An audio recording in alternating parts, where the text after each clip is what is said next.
Hello friends, I can't believe that we've got less than 7 weeks before we make it to Christmas and the festive period. And of course, as you know on this channel, I want to make sure that you have a Christmas that you can remember, full of fun and excitement, and of course a celebration, because you know the last couple of years we've had have been a little bit tricky, and this year Christmas we have to make sure we enjoy it as much as we can, but of course we have to do it within our budget. So today's video I want to share with you a couple of tips and tricks I'm implementing now to make sure that I have fun over the festive period without breaking my budget, getting into debt, and having the longest 2022 next year having to pay it all back, because we are not about that life, and we want to make sure we do everything intentionally as well as within our budget. So let's just get straight into these tips.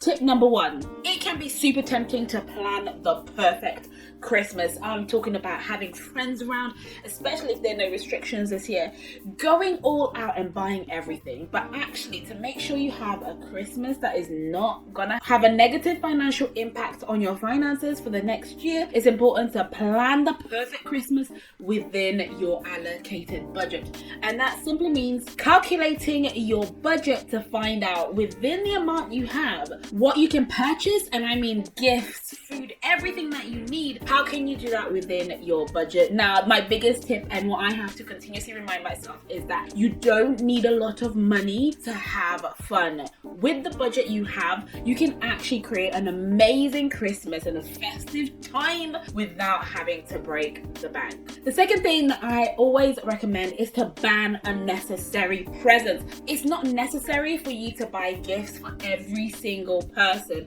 you have ever spoken to or within a certain proximity to your vicinity. I know that it is important to recognize that Christmas is a time of giving, but Christmas needs to be a time of giving within our specified budgets. And I found that sometimes if you're just open and honest with people and tell them, look, I'm working within a budget this year, I cannot afford to give presents to everybody, then most people are more than happy to do that, because it releases the burden on everyone else who might also be in the same position but might not be willing to say that they're struggling financially. And of course, you can make it super fun by doing great Christmas games. For example, having Secret Santa. Instead of buying presents for everybody, buy presents for designated people. Everybody has a budget that they work to, and you only buy for one person within that group. So that makes it a lot easier. So instead of spending, buying gifts for 10 people within a group of 10, you just have to buy presents for one person, and everybody is spending the exact same amount. Third thing, and probably the most important thing, is to make sure you are picking up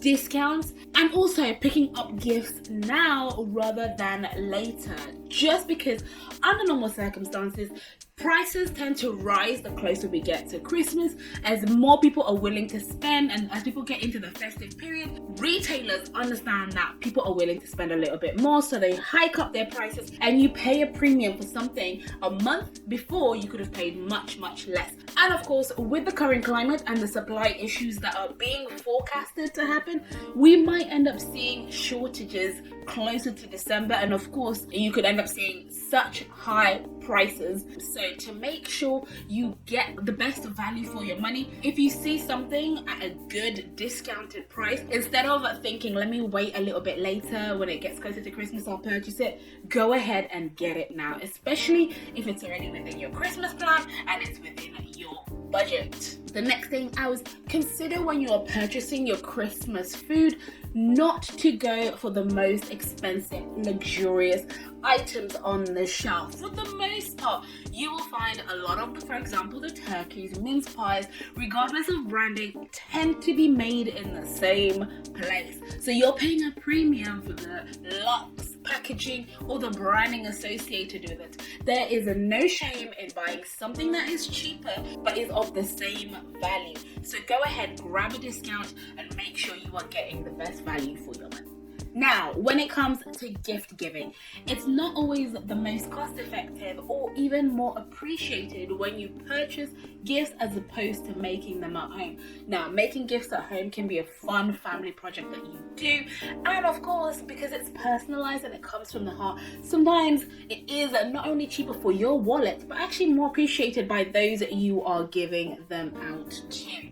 And of course, the added benefit is that you can personalize them at home without having to spend a fortune for personalizing gift items that you have bought elsewhere. So consider gearing up all the creative ideas you've had in your head and go for it this year. Make some of those Christmas presents at home instead of purchasing them in store or online, and use the money otherwise within your budget. The next thing I'm going to do, and I'm pretty sure because I see this happening every time there's an event or a holiday or any sort of like celebratory time, is that we will see a rise in buy now, pay later.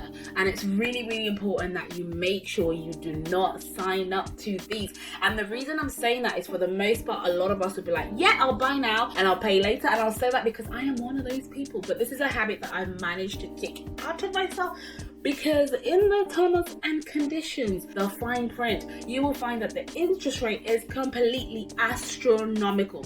So you might end up spending £100 now, but actually you end up paying back £2,000, £3,000, £4,000 back later, which of course is not good for us. We want to make sure that we are staying very financially clear.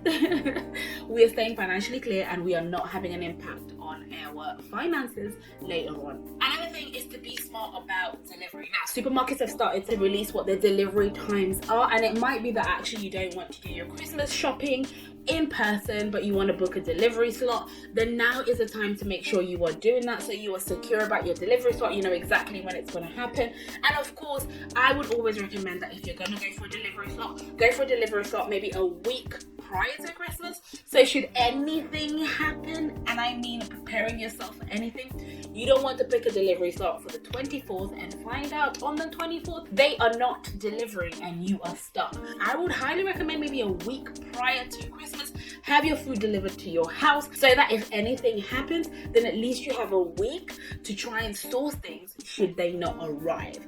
Because as we know, supply shortages might be a real thing in December, and we don't want to be paying premium prices for things we don't have. Then, of course, the key thing is also not to get overexcited over sales. Now, Black Friday, Cyber Monday are coming up, and of course, during this time, you're going to see loads of sales coming up. Whether they're real sales is another question, but we'll take them as sales anyway. And if they're not on your list, it can be so tempting to get stuff because they're heavily discounted and it looks like a bargain. But remember, we are sticking to our budget. We have got our plan. We know exactly who we are purchasing stuff from, and we are going to stick to that. So I would recommend during Black Friday and Cyber Monday that if there is a discount, we are getting as much as we can from those discounts, and we're paying the least price so that we can use that money somewhere else in our budget. But remember, it's only a bargain if it's something that you are wanting to purchase.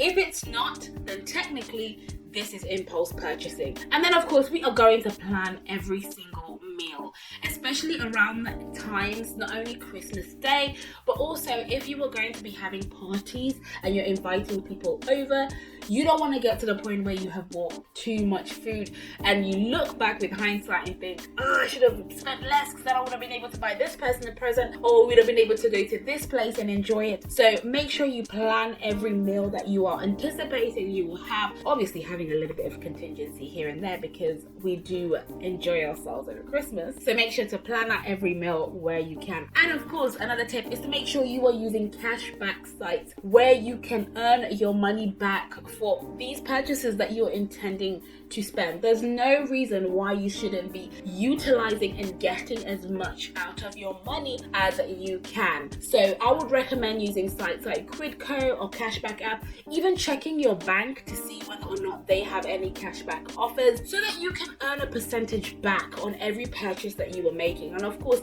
that is helpful for your budget because it increases your budget slightly, or it's actually helpful for after Christmas, after the festivities, that you can treat yourself to something because why not treat yourself? If your money is making you some money back and you find that at the end of the Christmas period you have 10% of the initial budget left over, why not treat yourself? That is good financial planning and I'm here for it. So make sure you are using cashback sites and make sure every purchase that you are doing, if you can get a percentage of your money back, even better for you. So as we have got 46 days remaining until Christmas, I want to make sure that you are spending Christmas in a financially savvy way and that you are not going to find yourself in January in debt or for Christmas to have a negative impact on your finances. As you can see, with good Christmas planning and a budget, you can still enjoy your festivities and have fun. And if you've reached this point of the video, thank you so much for watching this far. Please let me know down in the comments below, how far along your Christmas planning are you? Have you started? Have you finished? I'll be highly impressed if you've finished. I'm a third of the way through and I'm trying to make sure I get my Christmas within my budget as well, and I hope that you will too. Thank you so much for watching this video. I will see you in the comments down below, and of course I will see you in the next video where I will be showing you what offers that retailers are giving us now as opposed to later on, closer to Christmas. Have an absolutely wonderful day and I will see you in the next video. Have a great day. Take care. Bye.